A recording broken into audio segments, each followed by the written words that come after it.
안녕하세요. 부자오빠입니다. 오늘 주말을 맞아서 제가 즐거운 소식을 전해드리겠습니다. 삼성전자 주가가 요즘에 되게 잘 나가고 있는데요.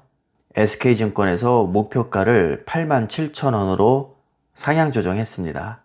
내년 반도체도 호황기가 예상이 되고요. 연말에 특별 배당금을 비롯해서 배당이 확대될 것으로 예상을 하고 있기 때문에 외국인들이 많이 유입이 되고 있습니다. 그리고 최근에 달러가 약세를 보이면서 환율이 계속 떨어지고 있잖아요. 환율이 떨어지면 일반적으로 코스피는 상승하는 경향이 있습니다. 연관성이 매우 높죠.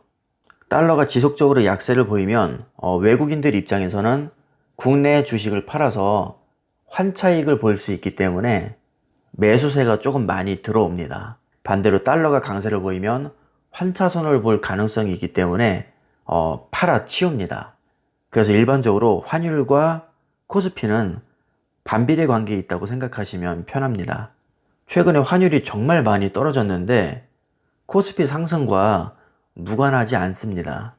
제가 볼 때는 달러 약세가 단기간에 끝날 것 같지 않거든요. 그래서 이게 장기화되면 국내 증시로 유입되는 외국인이 많아지기 때문에 또 외국인이 제일 많이 사는 게 삼성전자거든요. 그래서 달러 약세는 삼성전자의 주가 상승과도 상당히 밀접한 연관이 있습니다. 증권가에서 왜 삼성전자의 목표 주가를 올렸는지 간단히 내용을 살펴보면요.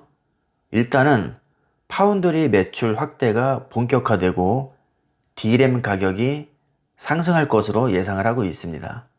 삼성에서 지금 가장 밀고 있는 사업이 파운드리인데 반도체를 제조해주는 그런 사업을 얘기합니다.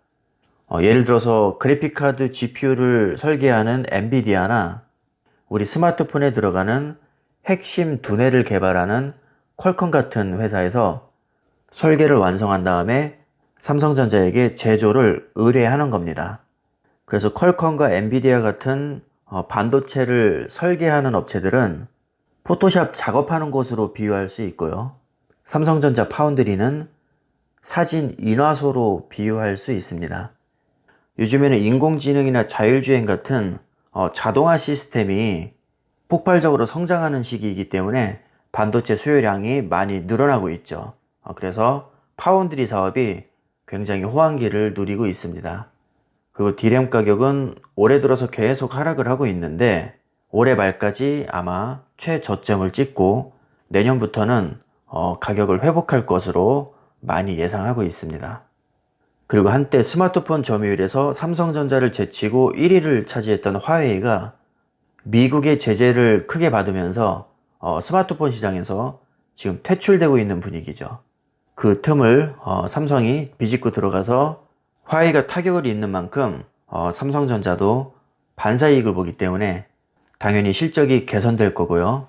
5G 네트워크 장비도 얼마 전에 버라이즌과 8조 원대 계약을 체결하면서 호재 요인이 될 것으로 예상을 하고 있네요. 그리고 SK증권에서도 올해 4분기 매출과 영업이익이 전년 동기 대비해서 11.2% 그리고 42.2%가 늘어날 것으로 예상했습니다. 금액으로 따지면 매출이 66조 6천억, 영업이익이 10조 2천억인데요.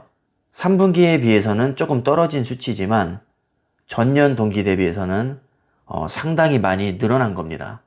자, 환율이 떨어지게 되면 사실 수출 기업에는 좋지 않은데 아마존 웹서비스 같은 데이터 센터들이 D램 재고를 쌓아놨던 것을 지금 또 많이 쓰고 있다는 얘기가 있거든요.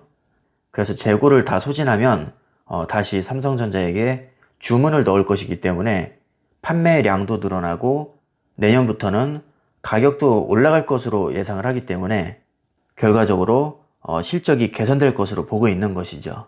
그리고 KB증권에서도 내년에 반도체 빅사이클을 예상하고 있습니다. 거의 모든 전문가들이 내년이면 반도체에 업사이클이 올 것이다 예상을 하고 있죠. 자, 그리고 인텔이 신규 CPU를 출시하면 D램도 반드시 필요하기 때문에 거기서 수요량이 또 증가할 것이고요. 그리고 스마트폰에서도 4G에서 5G 폰으로 세대 교체가 나름대로 잘 이루어지고 있기 때문에 스마트폰 사업을 하고 있는 삼성전자 입장에서는 수익성이 많이 개선이 될 수 있겠죠. 자, 마지막으로 삼성증권에서도 중국이 주춤할 때 삼성이 5G 시장과 데이터 기반 시장에서 승기를 확대할 것이라고 했는데, 중국이 주춤한다는 얘기는 지금 칭화유니 그룹이 부도 위기에 처했습니다. 칭화유니에서 메모리 반도체 사업도 하고 있고 낸드 플래시 사업도 하고 있는데, 지들 말로는 삼성을 잡겠다고 큰 소리를 뻥뻥 쳤었거든요. 그런데 지금 부도 위기를 맞으면서 잠재적인 경쟁자가 떨어져 나가게 됐습니다. 아마 이 부분을 중국이 주춤한다고 표현한 것 같은데, 이게 아니면 화웨이를 얘기하는 거일 수도 있고, 아니면 하이실리콘 얘기하는 거일 수도 있습니다. 지금 중국의 반도체 기업들이 총체적 난국입니다. 솔직히 그닥 위협도 되지 않았지만 어찌 됐든 조금이라도 신경 쓰였던 것은 사실이기 때문에 중국이 이렇게 주춤하는 것은 삼성의 입장에서는 호재라고 볼 수 있습니다. 자, 이렇게 주말을 맞아서 제가 좋은 소식을 간단하게 정리를 해봤습니다. 이렇게 여러 가지 상황들로 미루어 봤을 때 당분간 삼성전자의 상승세는 계속될 것으로 보입니다. 증권가들의 목표 주가를 보면 대부분이 8만원 후반대를 예상을 하고 있는데, 사실 목표가가 그렇게 중요하진 않습니다. 잘 맞추지도 못해요, 솔직히. 중요한 것은 목표가 자체가 아니라 왜 목표가를 높게 잡았는지입니다. 한마디로 삼성에서 하고 있는 사업이 내년에는 잘 될 거라고 전망을 하고 있는 것이죠. 자, 이대로만 간다면 정말 10만원 시대도 머지않아 열릴 수 있을 거라고 저는 생각합니다. 삼성전자 주가가 사실 무겁긴 하지만 한번 오르기 시작하면 또 무섭게 오르거든요.